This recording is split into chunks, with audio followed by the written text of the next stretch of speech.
आपने देखा कि पिछले 15 साल में एक बड़ी मायूसी हमारे इलाके में थी।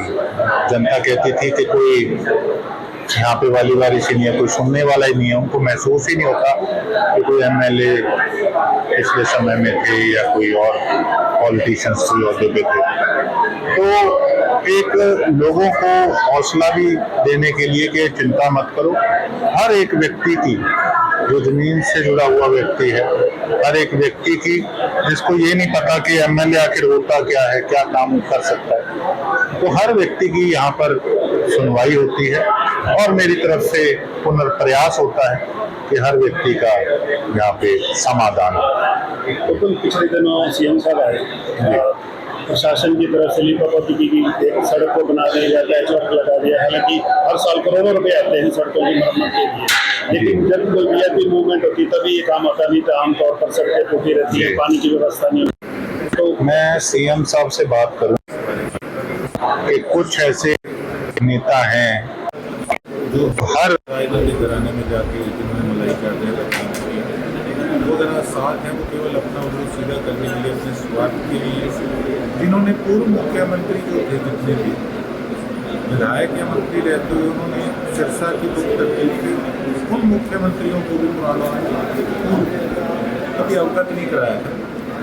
तो ऐसे लोगों से बचे। मैं उनके सीएम साहब के संज्ञान में ये चीज़ लेकर आऊँगा। और दूसरी, मैं आपके चैनल के माध्यम से सिरसा के प्रशासनिक अधिकारियों को एक मैसेज देना चाहूँगा कि जो मैंने लेटर डाले मेरे इलाके के विकास में, वो काम जल्द से जल्द सिरे चढ़ाएं और मुझे उसकी अपडेट दें। अगर हमारा काम दिया हुआ नहीं हो तो तैयार रहें। मैंने रिमाइंडर लेटर भी भेजे हैं, फिर भी काम नहीं हुआ तो इस बार रोज़ की जो मेरी अपनी तरफ से कार्रवाई है जो चलती है वो तो चली गई और वो चलेगी भी। उसके साथ साथ विधानसभा के अंदर भी बाकायदा नाम लेके ऐसे कुछ अफसर जो आज और राजनीतिक लोगों के बहकावे में आके काम कर रहे हैं, उनका नाम लेके उनको बताया जाएगा विधानसभा सेशन में कितने निकम्मे हैं और उन पर कार्रवाई। स्ट्रॉन्ग वाटर को लेकर दोबारा परशुराम चौक से लेकर अम्बेडकर चौक तक, अब आगे भगत सिंह चौक तक डाली, तो दुकानदारों को काफ़ी दिक्कत का सामना करने के लिए इसमें क्या कर सकते हैं। 3-3.5 महीने जो मैंने अपना काम किया, मेरी एक सोच थी, मेरी एक प्लानिंग थी कि कैसे काम किया जाए व्यवस्थित तरीके में। लेकिन ठीक है, सिरसा को जनता को शायद वो काम नहीं पसंद आए, उन्होंने जो चुना उसका भुगतान आज जनता कर रही है। लेकिन मैंने अपनी तरफ से बात करी थी जिला परिषद के अधिकारियों से कि और भी जो शहरों में काम होता है सिरसा में थोड़ी कि तुम हर चीज़ को एक गंदे तरीके से फुलारा डाल के काम करोगे। इतनी पाइप डालनी है, डेली क्राल को करके इतनी पाइप डाल के उसके बाद उसको पक्का करके सही ढंग से रातों रात उसकी सड़क भी नहीं करनी। लेकिन भाई जो तरीके जनता पहले देख चुके हैं, लोगों को इसी हालात में रहना फिर उस रब रहा।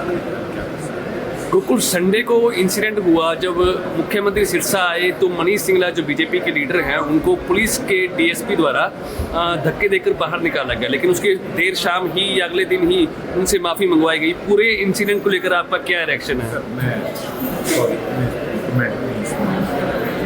अच्छा, मुख्यमंत्री सिरसा आए, साइक्लोथॉन यात्रा को उन्होंने रवाना भी दिया और संदेश भी दिया नशे से मुक्त रहने के लिए पूरे हरियाणा को नशा मुक्त करवाएंगे। क्या आपको लगता है कि असर कुछ पड़ेगा? प्रयास करने के मैंने अगर हर गांव के अंदर अपनी वैली जो ग्रांट होती है मैंने ग्रांट उसमें से अगर मैंने 2 लाख से चले जाने का काम किया, मैंने भी इसी सोच से किया कि नशे को कम किया। जो भी कदम इस दिशा में जो भी रखे जाएंगे, मैं तो समझता हूँ कि वो नशे को खत्म करने के लिए अच्छा स्टेप है। आपको लगता है नशा मुक्त केंद्र और खोलने के लिए डॉक्टर से ट्रीटमेंट की सबसे बड़ी दिक्कत तो वो है जो मैंने विधानसभा सेशन के अंदर भी उठाई थी। मेरी ड्रग इंस्पेक्टर से भी मीटिंग हुई, कुछ ऐसे नशीले पदार्थ हैं, कुछ गोलियां हैं जो NDPS में नहीं आती, और जब वो पकड़े जाते हैं साथ के साथ छूट जाते हैं तो उससे उनके हौसले और बुलंद हो जाते हैं। और तो एक आपके चैनल के माध्यम से एक बात जरूर कहना चाहूँगा, आपने मेरे विधानसभा सेशन की स्पीच सुनी, वो लगाकर और मेरी आज की इस मांग को लगाकर आप हाईलाइट जरूर कीजिएगा कि अगर मुख्यमंत्री साहब इन सभी मेडिकल नशों को अगर NDPS में लेकर आते हैं तो मैं ये समझता हूँ कि ये सबसे तगड़ा स्टेप होगा हमारे हरियाणा की युवा पीढ़ी। बीजेपी के कुछ विधायक कहते हैं कि हमारी सरकार में सुनवाई नहीं होती, यहाँ तक कि मंत्री भी कह चुके हैं कि सरकार में सुनवाई नहीं होती। आप अधिकारियों को लगातार टच में रहते हैं, तो क्या आपकी सुनवाई होती है, काम होते हैं आपके? देखिए ऐसा है, हम लोग जोर लगाते हैं, हम फीडबैक लेते हैं और लोगों को भी बाकायदा मैंने आपको मैंने वीडियो डाली कि केवल ये नहीं कि आप फ़ोन करा के चले गए। मैं क्षमा चाहता हूँ, मैं समझता हूँ कि लोगों को दुख तकलीफें होती है बार बार आने में, लेकिन कहीं ना कहीं एक सिस्टम ऐसा हो चुका है कि अफसर जो है वो अपनी मनमर्जी करते हैं, तो कहीं ना कहीं हमें फॉलोअप लेना पड़ता है, और फॉलोअप लेंगे तो कहीं ना कहीं प्रशासनिक अधिकारी जो काम करना नहीं चाहते वो भी मजबूर हो जाएंगे, और तभी काम होगा। काम कराने के ढंग को भी बदलना होगा।